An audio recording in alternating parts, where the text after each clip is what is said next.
Commander Zelthar stood on the bridge of his warship, watching the blue planet rotate slowly on the viewing screen. Earth, the primitive world, was called. His information officers had studied this species for weeks, and the conclusion was clear. These humans were weak, divided, and technologically inferior. They had barely mastered faster-than-light travel. Their weapons were crude. Their military forces were scattered across multiple nations that still fought among themselves. This would be the 48th species the Kryn Dominion had conquered. Zelthar felt no particular pride in this. It was simply duty. The Dominion expanded, species submitted, and order was established. That was how the galaxy worked. His fleet consisted of 230 vessels. The humans had exactly 12 warships that could operate in deep space. The mathematics were simple. This would be over in days, perhaps hours. The first target was Europa, one of Earth's outer colonies built on a moon of their gas giant Jupiter. A small research station with minimal defenses. Zelthar's tactical officer reported that the station had only basic shields and projectile weapons.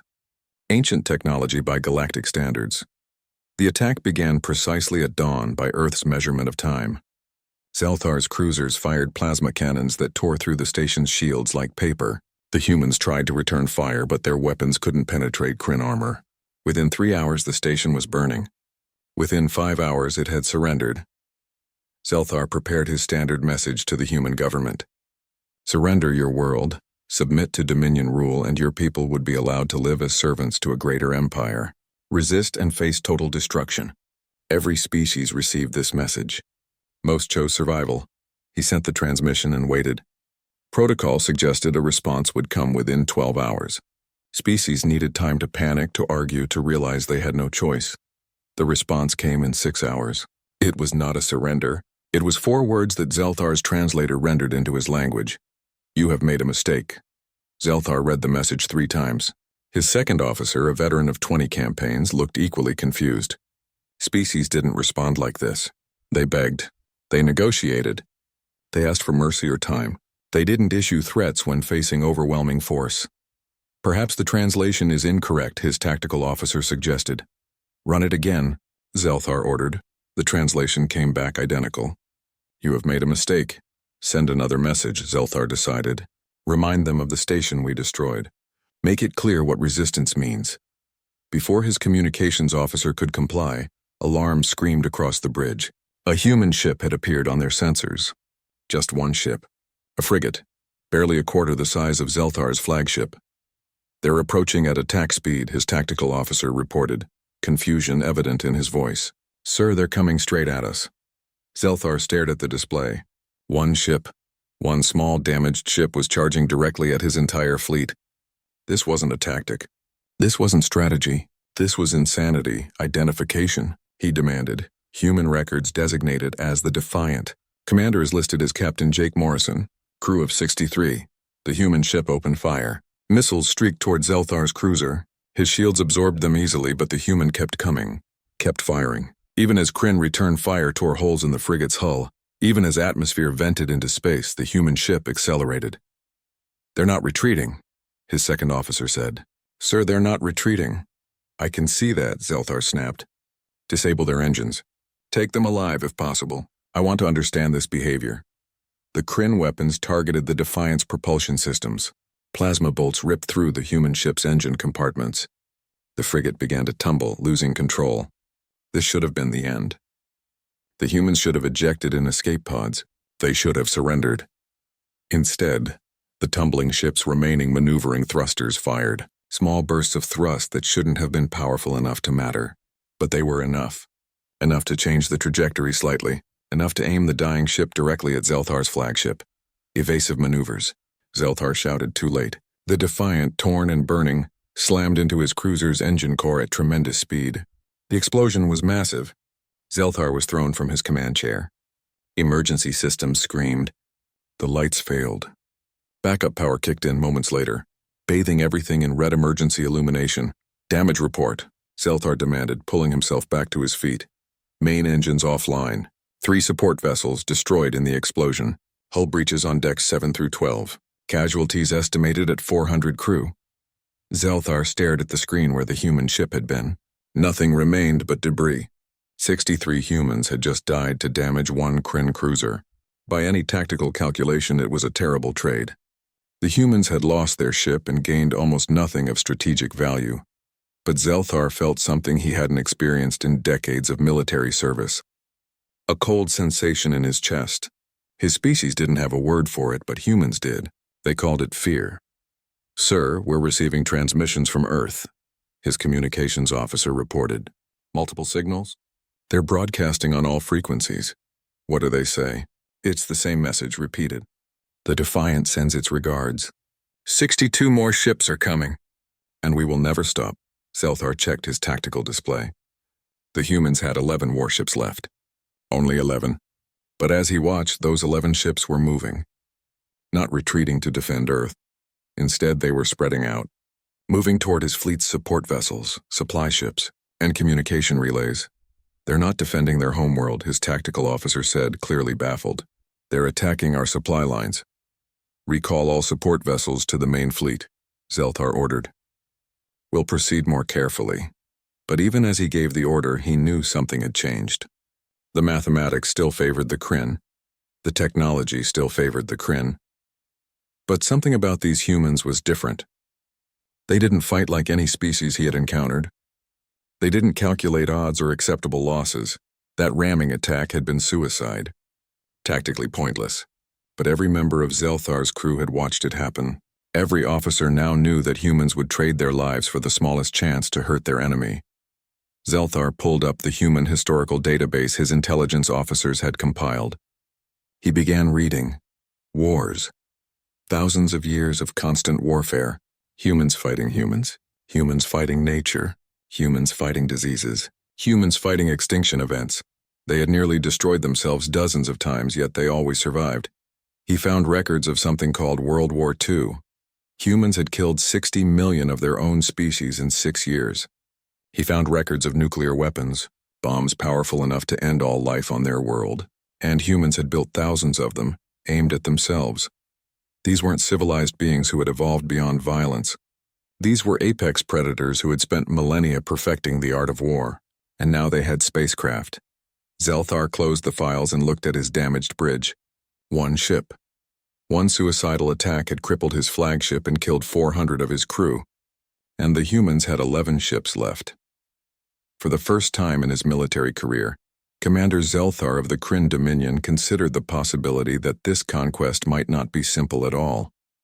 He looked at the blue planet on his screen and wondered if perhaps his species had made a terrible miscalculation. The humans had sent their message, not with words but with action. They would rather die than submit. And there were billions of them down on that planet. Zelthar began to understand that he might have started a war his empire could not win. Lieutenant Commander Kate Harris stared at the tactical display in the Mars Command Station. 11 ships. That was all Earth had left to defend 3 billion people spread across 4 colonies in the homeworld. The Kryn fleet still numbered, over 200 vessels even after the Defiant's sacrifice. Every military academy in human history would tell her to form a defensive line around Earth. Concentrate forces, protect the homeworld. That was basic strategy. That was common sense. Kate ignored common sense. She had spent 3 years studying military history, and one lesson kept repeating itself. Defensive wars against superior forces always ended the same way. Slowly, painfully, but they ended. "Disperse the fleet," she ordered. "I want every ship operating independently. Target their supply lines, communication relays, and support craft. Hit them and run. Never stay in one place longer than necessary." Her second officer, a man named Vincent Cole, looked at her like she had gone insane. "Ma'am, that leaves Earth completely undefended." "Earth is already undefended," Kate replied coldly. 11 ships can't stop their fleet, but 11 ships can make them regret coming here." She pulled up a star map. The Kryn fleet was massive, but it needed supplies. Food, fuel, ammunition. They had support vessels carrying all of that. Those vessels were slower, less armed, and absolutely necessary. Send the orders. Every captain has full autonomy. Engage at their discretion. The only rule is simple: make them bleed. Across human space, 11 ships received their orders and disappeared into the darkness. They didn't fly in formation. They didn't coordinate attacks. They became ghosts, striking from shadows and vanishing before the Kryn could respond. Commander Zelthar watched his orderly invasion collapse into chaos. His supply ship Harvest was destroyed by a human destroyer that appeared from inside an asteroid field, fired every weapon it had, and fled before his battle group could respond. The human ship took heavy damage, but the Harvest was gone. 3 months of food supplies destroyed. 2 days later, a communication relay near Saturn's orbit went silent. When Zelthar sent ships to investigate, they found debris and a message painted on a piece of wreckage in human writing. "Come and take it." His tactical officer traced the attack to a human corvette commanded by someone named Lieutenant Gary Foster. The ship had been damaged in the earlier fighting, missing half its weapons. It shouldn't have been capable of destroying a fortified relay station. But it had. Using jury-rigged explosives and what the humans called creative engineering, the small crew had overloaded the station's reactor and escaped in the explosion. Zelthar began assigning escorts to every supply vessel. This meant fewer ships for offensive operations, but he had no choice. The humans were forcing him to defend his own supply chain in their territory. Then came the incident with the New Hope. The human destroyer was cornered by 3 Kryn cruisers near Jupiter. Outgunned and outmaneuvered, the ship's destruction was certain. When the reactor went critical, the crew evacuated to escape pods. Standard procedure. Zelthar's ships would collect the survivors for interrogation, except the humans didn't wait to be collected. 40 crew members in a single escape pod somehow managed to intercept a Kryn supply vessel. They overwhelmed the minimal crew, took control of the ship and flew it directly into a Kryn dreadnought's reactor before the Dominion forces understood what was happening. 40 humans with no weapons, no ship, and no hope had destroyed a capital vessel worth more than their entire escape pod. When Zelthar's officers finally captured the survivors, there were only 8 left. They were injured, exhausted, and smiling. "Why are you smiling?" Zelthar demanded of one prisoner, a young woman named Beth Parker. "You lost. Your ship is destroyed. Your crew is dead or captured." Beth looked at him with blood dripping from a cut on her forehead. "Because we took one of yours with us. And tomorrow someone else will take another. And another. We'll keep taking them until there's nothing left of your fleet but scrap metal and bad memories." Zelthar had her taken to the medical bay. Not out of mercy, but because he needed to understand these creatures. He ordered his intelligence officers to bring him everything they had on human psychology and history. What he read disturbed him deeply. Humans had a concept they called total war. When truly threatened, they didn't fight for territory or resources. They fought for complete destruction of their enemy. They would burn their own cities, sacrifice their own people, and destroy anything of value rather than let an enemy have it. During their World War II, a human nation called Russia had retreated from an invasion, destroying everything as they went. Food, shelter, infrastructure. They left their enemy nothing but frozen wasteland. Millions died, but the invaders starved and froze and eventually retreated. Humans called it scorched earth tactics. They had been using it for thousands of years. Dr. Elena Martinez was brought before Zelthar 3 weeks into the war. She had been captured at the Europa station, a xenobiologist studying alien life. She was small, unarmed, and completely unafraid of him. "Why won't your species surrender?" Zelthar asked her. "You cannot win. Your technology is inferior. Your numbers are insufficient. Every tactical analysis confirms your defeat." Elena smiled sadly. "You're thinking like a conqueror. We're thinking like survivors. There's a difference." "Explain. Your species has conquered 47 others. How many of those fought back?" "Approximately 30% offered initial resistance." "And how long did they resist before surrendering?" Zelthar consulted his records. "The average resistance lasted 11 days. Humanity has been resisting extinction for 300,000 years, Elena said quietly. We've survived ice ages that should have killed us, plagues that killed half our population. We've survived ourselves, which is honestly the most impressive part. Your empire is powerful, Commander, but we've faced worse. We faced nature itself trying to kill us, and we're still here. That's pride talking. Pride won't stop plasma cannons. No, Elena agreed. But spite will keep us fighting long after pride would tell us to quit. Do you know what humans do when we're told something is impossible? We do it anyway, just to prove you wrong. Zelthar dismissed her, but her words stayed with him. His fleet was still vastly superior. His technology was still more advanced, but he was starting to realize that this war wouldn't be won by superior firepower. His ships began reporting strange behavior from human crews. One pilot, Danny Cooper, was shot down in combat. His fighter was destroyed. He ejected and drifted in space for 6 hours before a human cargo hauler picked him up. 12 hours after that, he was back in a fighter attacking Kryn positions. Another human crew, when their ship's life support failed, sealed themselves in spacesuits and kept fighting for 3 more hours. They won their engagement, made emergency repairs, and retreated before Kryn reinforcements arrived. These weren't trained soldiers. Half of them were cargo pilots, engineers, and scientists who had taken up weapons because there was no one else. They had no formal military training, but they fought like demons. Zelthar's supply situation was becoming critical. His fleet was burning through resources faster than supply ships could deliver them. Every supply run was now a dangerous mission that required heavy escort. His battle groups were scattered, defending logistics instead of prosecuting the invasion. 3 human ships cornered one of his escorts near Saturn. Zelthar ordered the battle group to surrender the humans and retreat. Instead, Lieutenant Sophie Miller broadcast a message on all frequencies. Her words were translated, and they chilled Zelthar's blood. "If you want these ships, come and take them from our cold, dead hands." She meant it literally. The 3 ships fought until they were burning wrecks. Only 15 humans survived. But they destroyed 2 Kryn cruisers and damaged a third badly enough that it had to withdraw for repairs. Zelthar stood on his repaired bridge and calculated losses. In 3 weeks, the humans had destroyed 18 of his ships and damaged 30 more. His own forces had destroyed 6 human vessels. By the mathematics, he was winning. But it didn't feel like winning. It felt like drowning. Every victory cost resources he couldn't replace.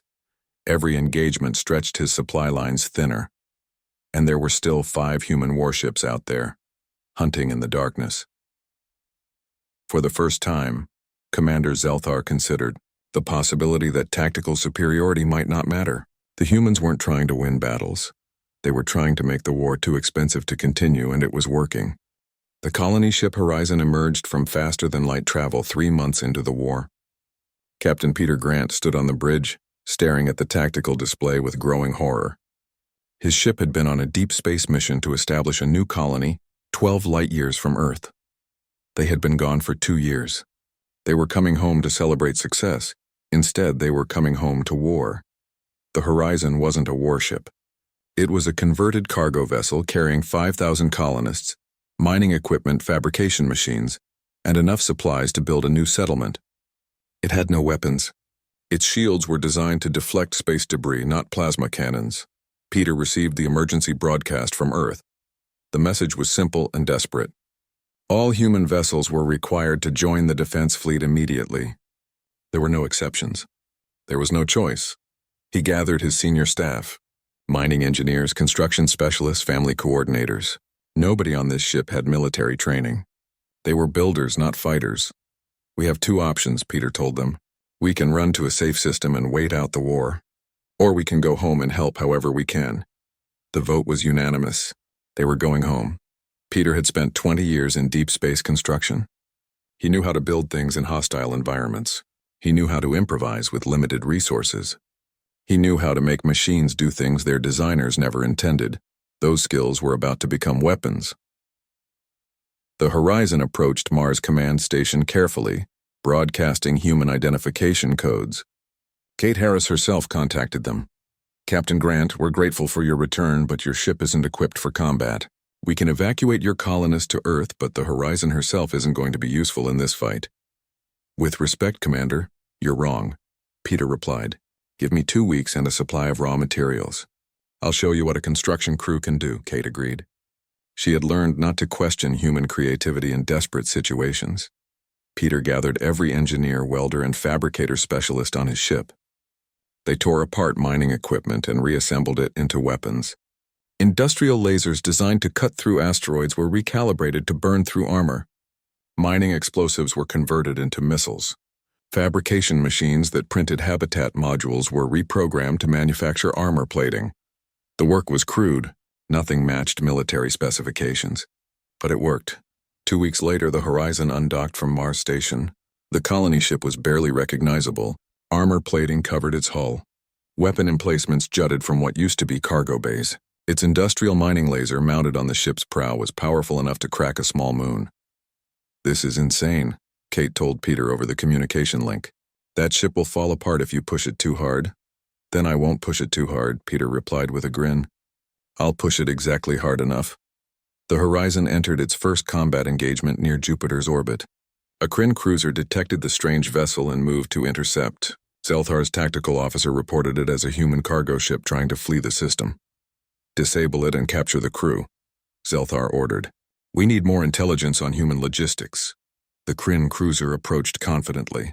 It was met by a mining laser that tore through its forward shields like they didn't exist.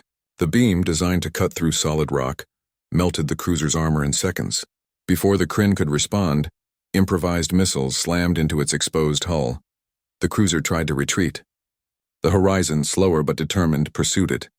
Mining drones, reprogrammed as attack craft, swarmed the Kryn vessel. Each drone was basically a flying bomb with just enough intelligence to aim itself at something important. The cruiser exploded. The Horizon limped away with damage to its improvised armor. But Captain Grant and his crew of colonists had just destroyed a military vessel using construction equipment. Word spread through human space.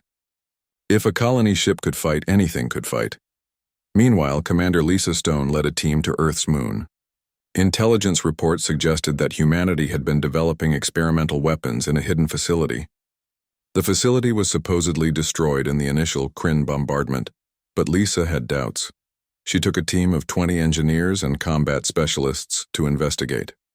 What they found was buried under carefully staged rubble and false sensor readings.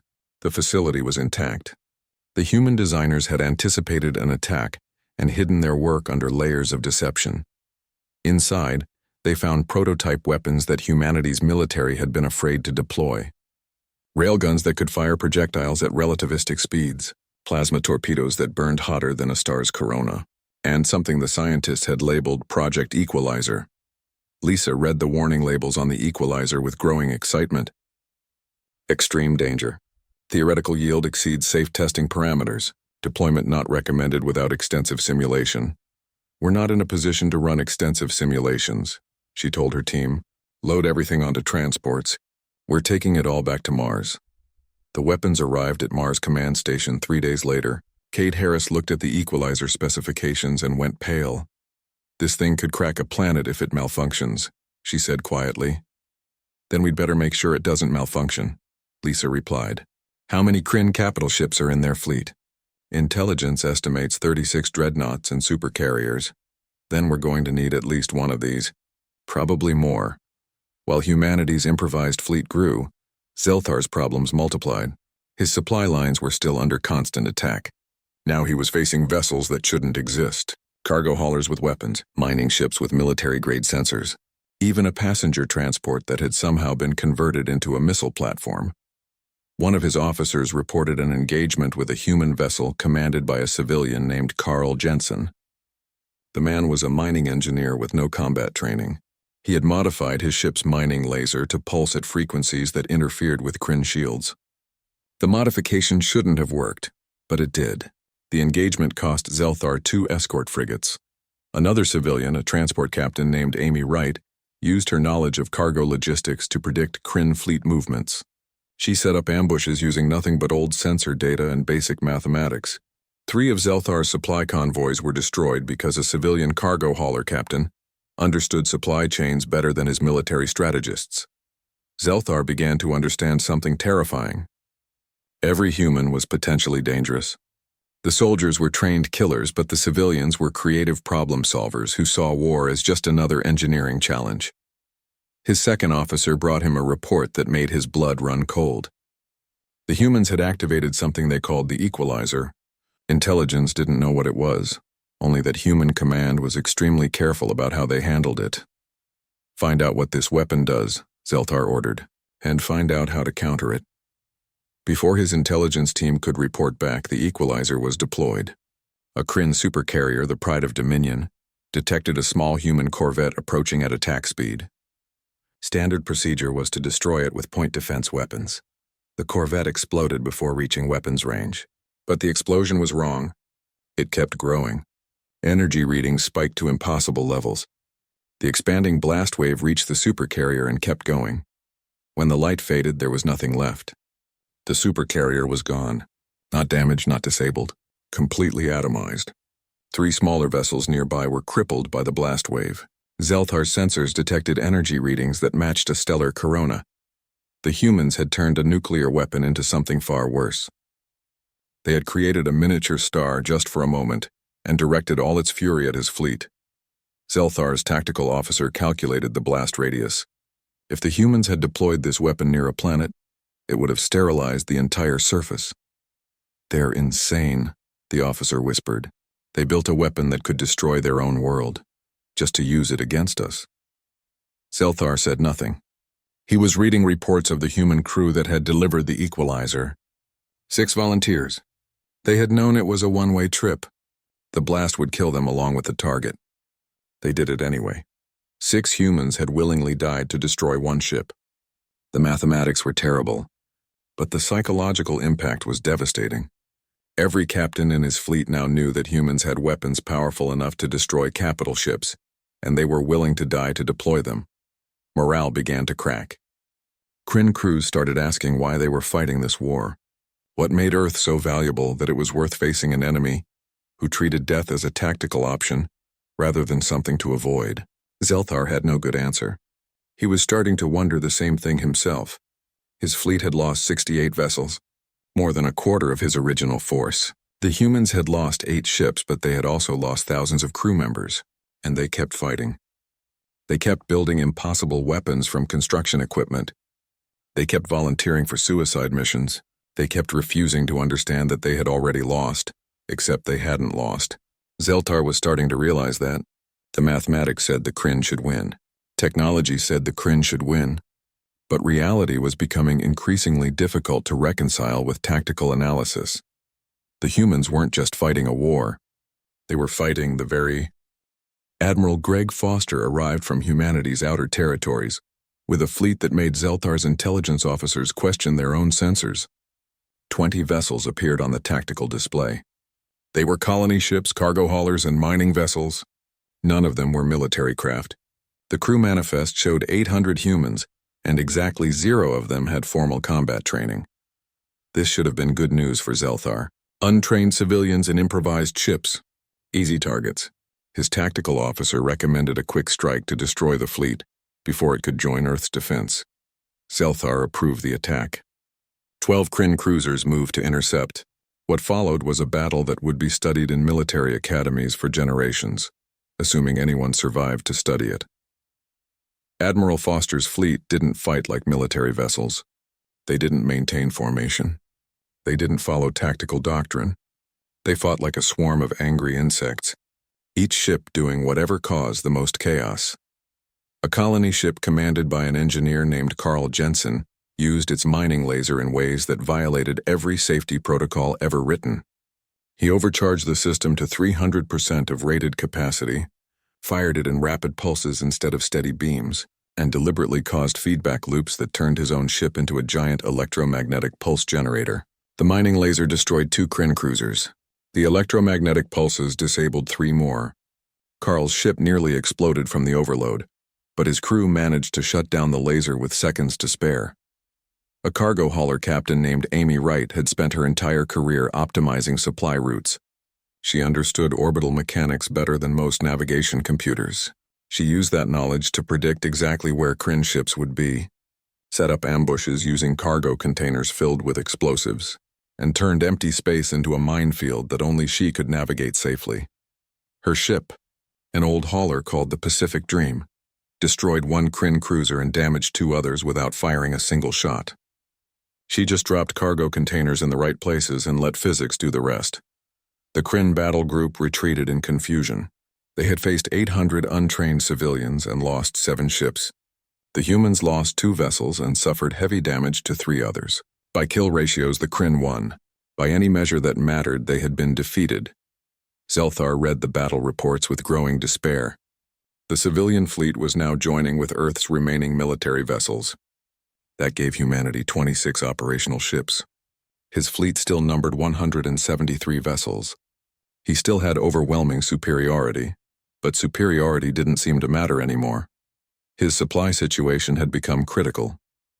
Food, fuel, and ammunition were running dangerously low. Supply convoys from Dominion space were being intercepted by human raiders. One convoy had been hit by a single human fighter that had somehow stolen Kryn identification codes and posed as a damage-friendly vessel until it was close, enough to destroy the supply ships. The pilot was a former civilian programmer named Roger Blake, who had taught himself to fly by studying captured Kryn manuals. He survived the engagement and escaped. Zelthar's security forces were still trying to figure out how a civilian had hacked military-grade encryption. Then Commander Nina Blake led a mission that changed everything. She took a strike force of 3 ships deep into Kryn-controlled space. According to every tactical analysis, it was suicide.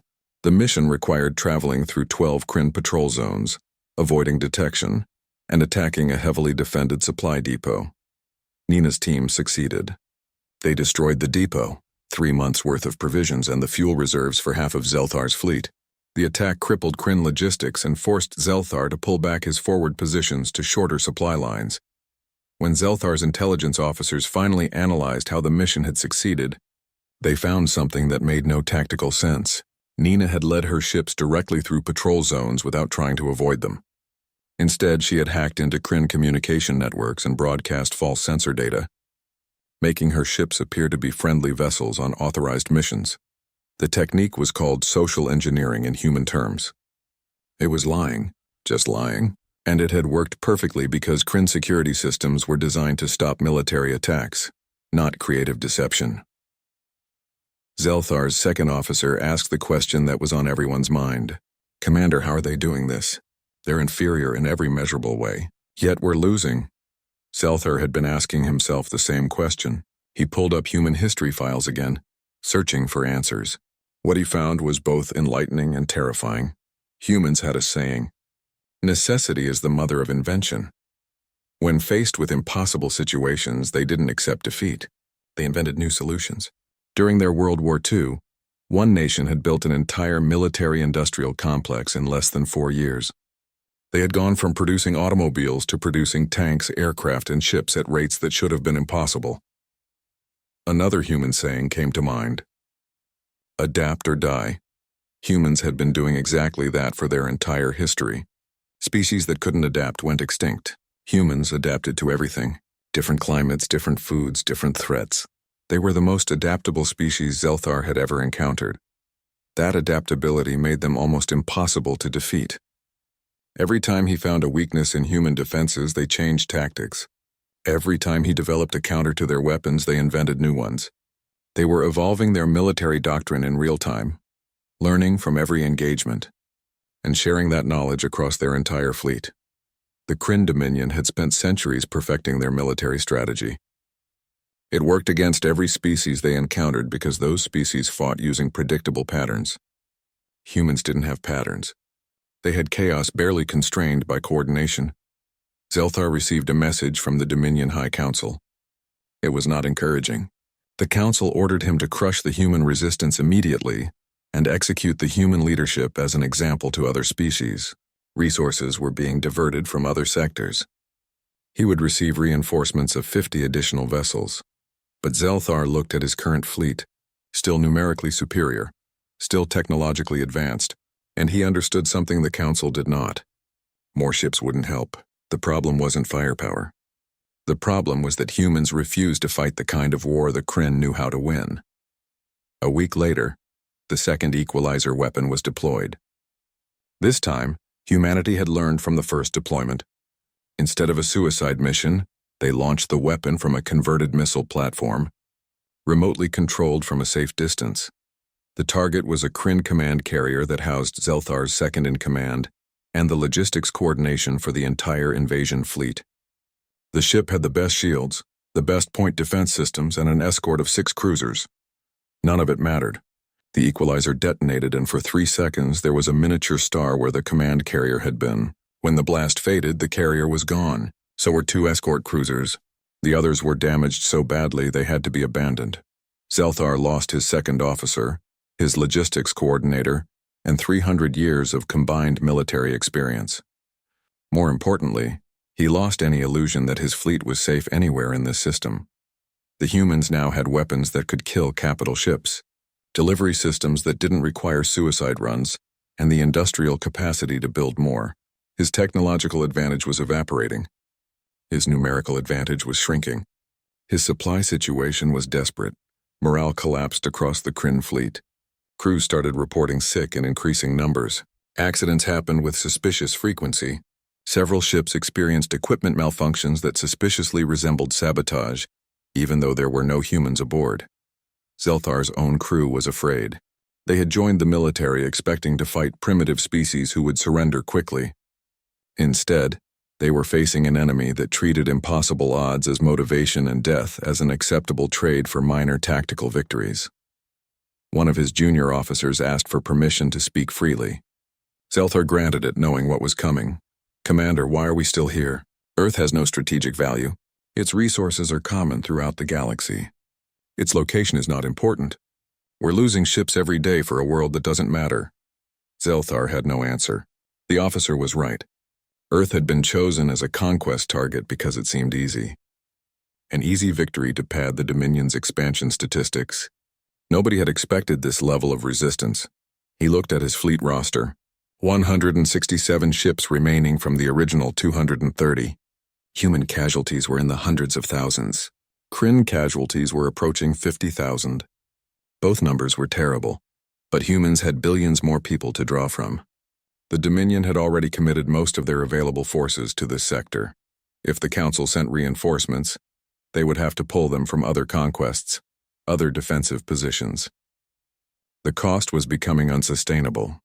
For the first time, Commander Zelthar considered something that no Kryn military officer had considered in 300 years of expansion. He considered retreat, not tactical withdrawal. Full retreat, abandonment of the invasion. The humans were winning, not because they were stronger, but because... 6 months after the invasion began, Commander Zelthar stood on his flagship's bridge and watched Earth rotate on the viewing screen. The blue planet was still there, still defiant, still fighting. His fleet had been reduced to 147 vessels. The humans had 19 ships operational, with more improvised craft being built every week. The Dominion High Council had rejected his recommendation for withdrawal. They sent orders instead. Orders to prosecute total war. Orders to bombard Earth's surface cities until the humans surrendered. Orders to make an example that would terrify every other species in the galaxy. Zelthar looked at those orders and understood they would fail. The humans wouldn't surrender even if he reduced their cities to rubble. They would just become more desperate, more dangerous, and more determined. He had watched them fight for 6 months. He knew what they were capable of. A priority alert flashed on his tactical display. Every human vessel in the system was moving. Not retreating, not spreading out for guerrilla operations. They were converging on his fleet's position. They're attacking. His tactical officer reported unnecessarily. All of them. Every ship they have. 19 human vessels against 147 Kryn warships. The mathematics still favored Zelthar overwhelmingly, but he felt no confidence. 6 months ago, those numbers would have guaranteed victory. Now they just predicted casualties. Colonel Ryan Mitchell commanded the human assault. His orders to the fleet were broadcast openly, almost like the humans wanted the Kryn to hear them. This is it. Everything we have. Everyone who can fight. We're going to hit them with everything all at once, and we're going to make them understand that Earth is not worth this price. The human ships came in fast, ignoring tactical formations, ignoring defensive coordination. They came like a pack of predators targeting a wounded animal. which was appropriate because Zelthar's fleet was wounded. Supplies were low. Morale was broken. Crews were exhausted. The battle was chaos. The humans used every trick they had learned in 6 months of desperate fighting. Mining lasers overcharged to destructive levels. Improvised missiles packed with enough explosive to crack a moon. Civilian ships filled with volunteers willing to ram Kryn vessels if their weapons failed. Captain Olivia, Hayes commanded a destroyer that had been repaired so many times it was barely recognizable as its original class. She led her ship straight into the heart of Zelthar's formation, weapons firing continuously, shields flickering as they absorbed plasma fire. Her ship took hit after hit, but she kept fighting. When her main weapons failed, she used her point defense guns. When those failed, she rammed a Kryn frigate at full speed, destroying both vessels. Admiral Foster's civilian fleet fought like demons wearing human skin. Carl Jensen's mining ship, damaged in 3 previous engagements and held together by improvised repairs, fired its overcharged laser one last time. The beam tore through a Kryn battlecruiser's shields and reactor. The resulting explosion destroyed the cruiser and 3 nearby support vessels. Carl's ship was caught in the blast wave and torn apart, but his crew had already evacuated to escape pods. Amy Wright's cargo hauler somehow survived the entire battle by being exactly where Kryn weapons couldn't predict. She used her knowledge of orbital mechanics to thread through the battlefield like a needle through cloth, dropping cargo containers full of explosives in perfect positions to maximize damage. The battle lasted 4 hours. When it ended, Zelthar's fleet had lost 32 vessels destroyed, and 18 more damaged beyond repair. The humans lost 11 ships. By kill ratios, the Kryn had won. By any practical measure, they had been gutted. Zelthar's flagship was intact but surrounded by debris from both fleets. His crew was exhausted, his supplies were critical, and his remaining vessels were scattered across the system trying to regroup. Then he received a transmission from the human fleet coordinator. Captain Olivia Hayes was dead, but her second officer had survived. The message was simple and direct. Commander Zelthar of the Kryn Dominion, we are offering terms. Withdraw your fleet from human space. Leave immediately. Tell the galaxy what happened here, and never return. If you agree, we'll let you leave. If you refuse, we'll build more ships, train more crews, and we'll keep fighting until one of us is extinct. Your choice. Zelthar stared at the message. Terms. The humans were offering him terms. They had 19 vessels left. He had 115 operational ships. They were offering him a chance to retreat. He should have been insulted. He should have rejected the offer and continued the fight. But he looked at his fleet roster, at his casualty reports, at his supply status. He looked at Earth, still defiant on his viewing screen, and he understood. The humans weren't offering terms because they thought they had won. They were offering terms because they knew the war would continue forever otherwise. Both sides would fight until there was nothing left but debris and corpses. The humans were giving him an exit. A way to save face and save his remaining fleet. All he had to do was admit that Earth wasn't worth the cost. He composed his response carefully. Captain Hayes' second officer, I accept your terms. The Kryn fleet will withdraw from human space within the standard day. I will make my report to the Galactic Council as requested. The human response came quickly. We'll be watching to make sure you leave. Safe travels, Commander. We hope this is the last time we meet. Zelthar ordered the withdrawal. His fleet limped out of the solar system, leaving behind 83 destroyed vessels and thousands of dead crew members. The humans had lost 16 ships and hundreds of thousands of people. Both sides had paid terrible prices, but only one side had achieved its objective. Earth remained free. Years later, Commander Zelthar stood before the Galactic Council delivering his report. The council chamber was filled with representatives from hundreds of species. They had come to hear about the Kryn's defeat. Word had spread across the galaxy. The Dominion, undefeated for 3 centuries, had been turned back by a primitive species barely capable of interstellar travel. Zelthar's account was detailed and factual. He described the human tactics, their weapons, their absolute refusal to surrender. He explained how they had turned civilian equipment into weapons, how they had fought with creativity instead of doctrine, how they had treated death as an acceptable cost rather than something to avoid. We fear humanity, Zelthar concluded, his words echoing through the silent chamber, not because they are stronger than us, not because they are faster or more advanced. We fear them because they possess something that no other species we have encountered has demonstrated. He paused, making sure every representative was listening. They have the absolute conviction that survival is non-negotiable. They will burn their own worlds rather than let an enemy take them. They will sacrifice their ships, their people, their futures if necessary. They will fight with weapons, with tools, with their bare hands if they must. They see extinction as just another problem to solve through violence and determination. Every species in this council has limits. Lines we will not cross, prices we will not pay. Humanity has no such limits. They will pay any price, cross any line, and sacrifice anything to survive. That is why we should fear them. Because the only thing more dangerous than a species that cannot be defeated is a species that refuses to accept that defeat is even possible. The council chamber remained silent for long moments. Then a representative from the Zareth Collective, a peaceful trading species, spoke up. Are you suggesting we declare war on humanity? Remove the threat before they become more powerful? Zelthar made a sound that was the Kryn equivalent of bitter laughter. I am suggesting the exact opposite. I am suggesting that humanity be declared off-limits. Their space should be marked as a forbidden zone. Any species that attacks them does so without support from this council. You want us to show fear? Another representative demanded. I want us to show wisdom, Zelthar replied. Fear is rational when facing a threat you cannot defeat. And make no mistake, humanity cannot be defeated. Not truly.